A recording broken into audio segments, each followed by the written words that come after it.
ఆస్తులు సంపాదించిన నాన్నే ఈరోజు మన మధ్యలో లేరు.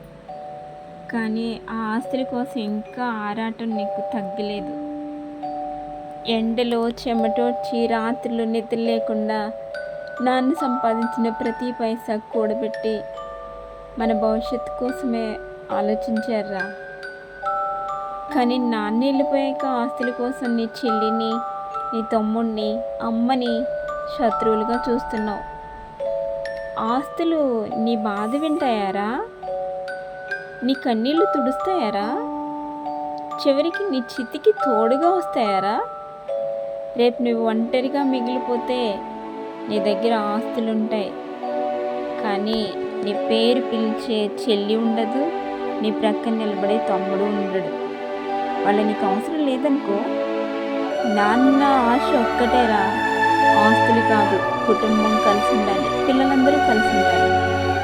ఒకే తల్లి కడుపున పుట్టిన వాళ్ళ నాన్న. ఈరోజు నువ్వు వాళ్ళ చుట్టూ వీళ్ళ చుట్టూ తిరుగుతూ కుటుంబం పరువు తీసేస్తున్నావు. నాన్నగారు ఉన్నప్పుడు